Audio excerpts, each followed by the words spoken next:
Uncle, आपने जितनी life जी है, how do you define friendship and आपका आपके फ्रेंड्स के साथ क्या बॉन्ड है? Could you please share? Friendship में जो बॉन्ड होता है ना, जहाँ थॉट प्रोसेस मिल जाए वही फ्रेंडशिप होती है। अगर मेरे सही पूछा जाए ना, जो मैरिज सक्सेसफुल या फेलियर कैसे होती है,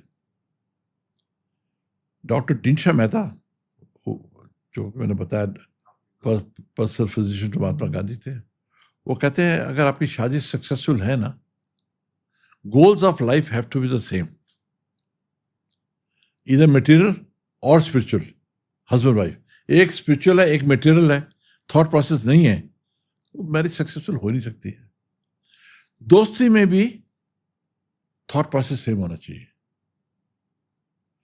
तो मेरे जितने दोस्त हैं बचपन के मिले, कैसे से मैं डिस्कॉर्ड हुआ है, तो मैं पीछे नहीं भागता। इसका मतलब it's not destined to be good friends. और जिससे तुम कंफर्टेबल फील करो और दिल की बात कर सको, मर्ज कर जाओ उसके साथ।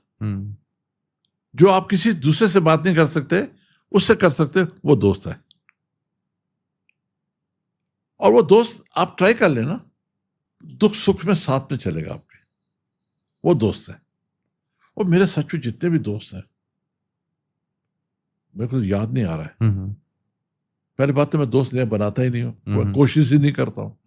जहां मैं ये थॉट प्रोसेस लग जाता है, यार ये आदमी बड़ा अच्छा है, मैं उसको छोड़ता नहीं। फिर मैं आपको एग्जाम्पल देता हूँ।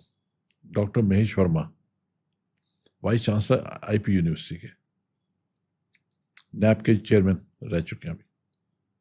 वो इतना पॉजिटिव आदमी है, इतने अच्छे आदमी है, इतने हेल्पफुल है और एक्सट्रीमली ऑनेस्ट। मेरा क्राइटेरिया दोस्ती का कि ये आदमी ईमानदार होना चाहिए। जो आदमी बेईमान है दोस्ती में तुमको धक्का दे देगा कभी, ग्रीड में, लालच में। तो मैं उसकी इतनी रिस्पेक्ट करता हूँ, मेरा बड़ा अच्छा दोस्त है वो। ऐसे भी डॉक्टर उमरे, ये फिल्म स्टार के जो नाम लिया, उनका डेंटिस्ट भी हैं। तो 45 साल के दोस्त हैं, हफ्ते में एक बार मिलते हैं, बैठते हैं, बात करते हैं। अब जिससे विचार नहीं मिलते, उसके साथ बैठ करके मेरे को बहुत तकलीफ होती है। कहाँ आ गया यार मैं। तो process, thought process, aims of life, goals of life have to be the same. और जब भी फिर आप उससे दिल की बात कर सकते हो, और सॉरी फॉर सेइंग, दिल से गाली भी दे सकते हो। पंजाबी कहते हैं माँ पैंती गाला देते, वो देख के बड़ा मजा आता है फिर उनके साथ। तो वो, पर वो भी किस्मत के साथ मिलते हैं अच्छे दोस्त। मैं एक बात और बोलना चाहूंगा।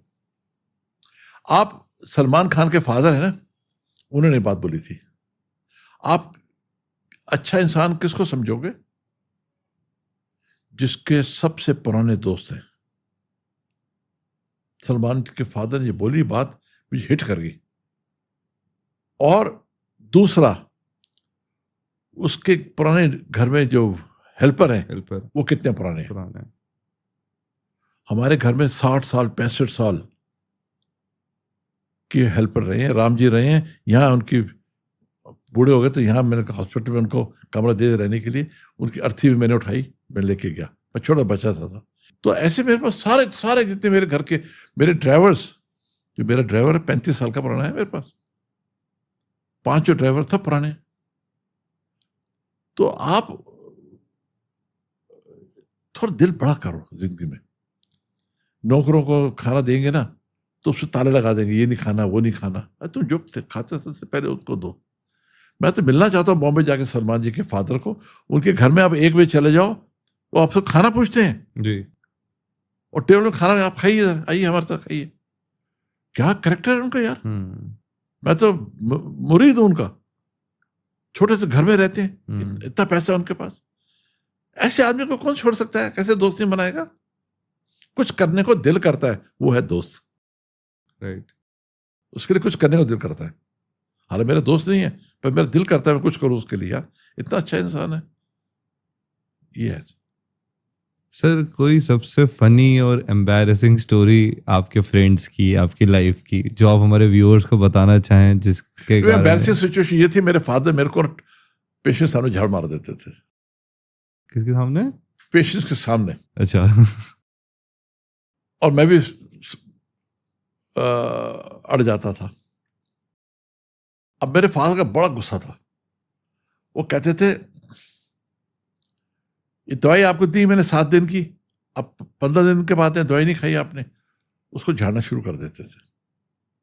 जब उन्होंने क्लिनिक शुरू करी तो रजिस्टर पे लिखा था नेम ऑफ द पेशेंट, उसमें ना W1 लिखा होता था, किसी में W2। मैं कि ये क्या लिखा है, कौन सी दवाई का कोड है? कहते थे वार्निंग फर्स्ट, वार्निंग सेकंड। मैं ये क्यों? ये ठीक टाइम पे दवाई नहीं खाते, मैं नोट कर लिया, अगले बार आऊंगा उसको पकड़ूंगा। वो बेचारा पेशेंट रो ही जा रहा है। डॉक्टर साहब ये क्या है, डॉक्टर साहब दवाई नहीं खाते हो? हैं? फिर मैं उनको नीचे टांग मारता था, सामने बैठा होता था कि प्लीज मत कर, उसको छोड़ के मेरे को झाड़ने मारना शुरू कर दे। तो फिर मेरे को बड़ा एम्बैरेसमेंट होती थी। फिर मैं उनको कहा मैंने आपके साथ प्रैक्टिस अब 2 साल के बाद नहीं करूंगा, मुझे अपनी प्रैक्टिस बनानी है। जो आता है कहता है बड़े डॉक्टर साहब की तरह। मेरी तो प्रैक्टिस जूनियर डॉक्टर को सीनियर के साथ बनाना बहुत टाइम लगता है, बहुत मुश्किल है। तो वो मेरे लिए बड़ा एम्बैरेसिंग होता था। मेरे फादर का गुस्सा बहुत था, वो इनको समझ ही नहीं आती थी, झाड़ मार देते थे। तो हालांकि वो ठीक बोलते थे, लेकिन ये भी जेनेटिक है, उनके मेरे दादा भी ऐसे थे। तो ये मेरे लिए एक बड़ा एम्बैरेसिंग सिचुएशन लाइफ की रही है, फादर के साथ काम करना और सीखना भी उनसे। और फिर जब मैंने अलग प्रैक्टिस करी तो शाम को उनसे सीखता था कि ये दवाई क्या देनी है, करनी है।